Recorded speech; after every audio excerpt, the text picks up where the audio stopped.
नमस्कार जोहार मंडळी, कसे आहात सगळे? आय होप तुम्ही सगळे मस्त आणि मजेत असाल. तर माझ्या एका नवीन ब्लॉगमध्ये तुमचे सगळ्यांचे मनापासून खूप खूप स्वागत आहे. आज मला जायचं होतं बाहेर. म्हटलं बाहेर जाण्या अगोदर मी तुमच्यासोबत काही मी मागवलेले प्रोडक्ट शेअर करते, कारण ते प्रोडक्ट बहीण घ्यायला येणार होती आणि आज मला टाईम भेटणार नव्हता. ते मी प्रोडक्ट तुमच्यासोबत शेअर करणार आहे. तर बघू शकता तुम्ही, मी फ्लिपकार्टवरून हे 2 कुर्त्या मागवलेल्या आहेत आणि खूप छान कुर्त्या आहेत, आपल्याला परवडेल अशा किमतीत आहेत. आणि ही जी पहिली कुर्ती आहे ही कॉटनमध्ये आहे आणि फॅब्रिक खूपच सॉफ्ट आहे, खूप छान आहे, प्युअर कॉटनमध्ये आहे. आणि ते तुम्ही डेली वेअर किंवा ऑफिससाठी आणि छोट्या मोठ्या फंक्शनसाठी तुम्ही नक्की घालू शकता. खूप छान अशा कुर्त्या आहेत. तर ही बघू शकता तुम्ही, सध्या ही कुर्ती आहे ती ट्रेंडिंगमध्ये आहे आणि याची आम्ही व्हिडिओ पण बाजूला लावते, तुम्ही बघू शकता. खूप छान आहे, फॅब्रिक पण मस्त आहे आणि शूट पण मस्त करतं. म्हणजे याच्यात कलर पण आहेत, 2-3 आहेत कलर, पण हे ब्लॅकवालं मागवलेलं आहे मी. आणि खूप छान फॅब्रिक आहे, मस्त आहे. तुम्हाला याची लिंक पाहिजे असेल तर मी डिस्क्रिप्शन बॉक्समध्ये देईन, तर नक्की चेक करा. आणि याचा बघा प्रिंटेड असा दुपट्टा आहे आणि खूप लॉंग असा दुपट्टा आहे त्याच्या. आणि ही त्याची पॅन्ट आहे, ही पॅन्ट पण बघू शकता तुम्ही, खूप छान आहे.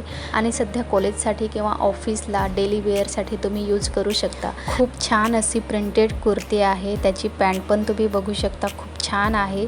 आणि परफेक्ट साईज तुम्हाला पाहिजे त्या साईजमध्ये तुम्हाला ह्या कुर्ती भेटून जातील. त्याच्यानंतर ही आहे सेकंडवाली, ही आहे पर्पल कलरमध्ये आणि ही तर खूपच भारी दिसते. हा जर कलर घातला तर कोणाच्याही अंगावर उठून दिसेल असा आहे. खूप छान कलर आहे आणि हा थोडासा प्लेनमध्ये आहे, पण त्याच्या नेकवर बघू शकता, नेकवर खूप छान अशी डिझाईन आहे, तुम्हाला दिसेल.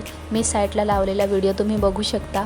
नेकला आहे ती मस्तच डिझाईन आहे आणि फॅब्रिक एकदम सॉफ्ट आहे, खूप छान कपडा आहे, मस्त आहे आणि आपल्याला परवडेल अशाच किमतीत आहे. तुम्हाला याची लिंक पाहिजे असेल तर मी डिस्क्रिप्शन बॉक्समध्ये देईन, तर नक्की चेकआउट करा. तर त्याच्यानंतर माझी कामं राहिलेली होती तर ती मला करायची होती. तर माझी तयारी झालेलीच होती ऑलमोस्ट. कपडे धुवून ठेवलेले होते, ते आता मला घेऊन जायचे होते गच्चीला. आणि वातावरण बघू शकता, पाऊस 2 दिवस येऊन गायबच झालेला आहे, काय माहिती कुठे गेला. वाटलं होतं मस्त पाऊस चालू झाला आहे, म्हटलं तर आता पेरणे वगैरे होऊन जातील. आणि 2 दिवस सुट्ट्या होत्या तर मला पण जायचं होतं पेरणीसाठी. तर मस्त वातावरण होतं पावसामुळे आणि आता अचानक अजून पाऊस गायब झाला आणि पेरणीलाही जाता आलं नाही. सगळीकडे आता तर फक्त ऊन आणि ऊनच दिसत आहे सध्या तरी. 2 दिवस मस्त खूप जोराचा पाऊस आला आणि आता पूर्ण गायबच झाला. तर इकडे बघू शकता किती ऊन आलेलं आहे आणि हे असं ढगाळ वातावरण, याच्यामुळे वातावरण मस्त वाटतं तसं, पण पाऊस नसल्यामुळे पेरण्या वगैरे त्या आहेत त्या थांबल्या आहेत. आणि बघू शकता किती भारी दिसत आहे, फुलं वगैरे, मस्त वातावरण वाटतं. पण आपल्याला आता पावसाची गरज आहे आणि तो पाऊसच नसेल तर मग काय करणार, असं झालं आहे.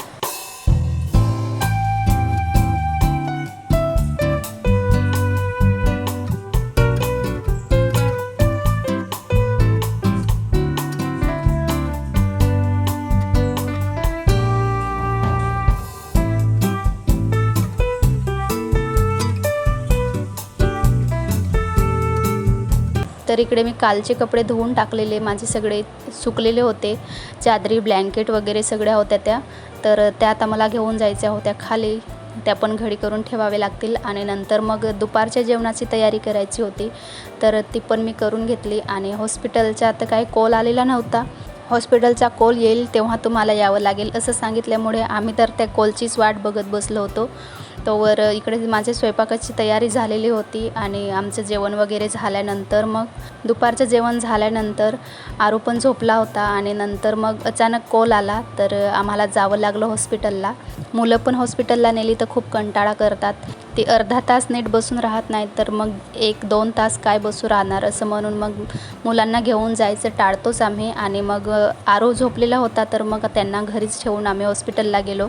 तर डोळे चेक करून घेतले लगेच आणि मग लगेच मला चष्मा पण बनवायचा होता. खूप दिवसापासून डोकं दुखत होतं, तर मला डोळे चेक करून लगेच चष्मा बनवूनच घ्यायचा होता, कारण त्याचा खूप त्रास होत होता मला.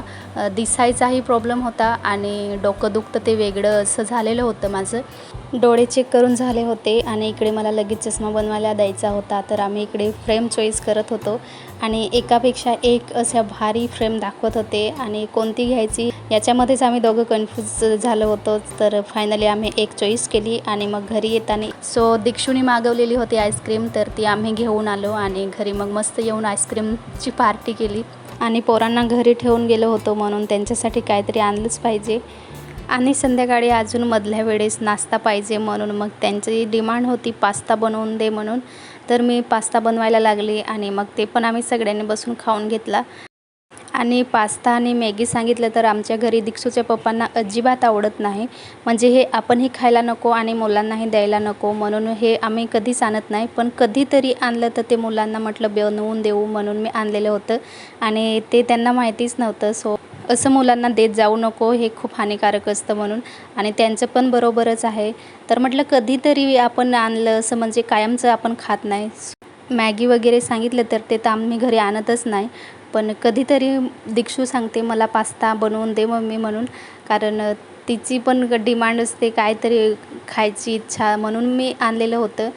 आणि असा या मॅगी किंवा पास्ता अशी खाऊ खाण्यापेक्षा आपण घरी काहीतरी मस्त मुलांना खाऊ बनवून खाऊ घातला तर उलट ते चांगलं असतं, त्यांच्या आरोग्यासाठी फायद्याचं असतं आणि आपल्यालाही बरं वाटतं की काहीतरी मुलांनी नवीन खाल्लं म्हणून. पण मॅगी आणि पास्ता तर नक्कीच टाळलं पाहिजे असं मला तरी वाटतं, कारण दीक्षूचे पप्पा तर मला नेहमीच सांगत असतात का हे मुलांना आणून द्यायचं नाही असं. असो मला तरी असं वाटतं, कारण प्रत्येकाची आवड वेगवेगळी असते. प्रत्येकाला काय आवडतं ते त्यांच्यावर डिपेंड करतं. पण मला वाटलं म्हणून मी तुमच्यासोबत शेअर केलं. त्याच्यानंतर मला संध्याकाळी स्वयंपाकामध्ये बनवायची होती भाजी भाकरी, म्हणजे डाळ भात झालेलंच होतं आणि कोळंबी घेऊन आलेले होते. तर मग ती साफ करून घेतली आणि कोळंबी साफ करायला मला खूप कंटाळा येतो.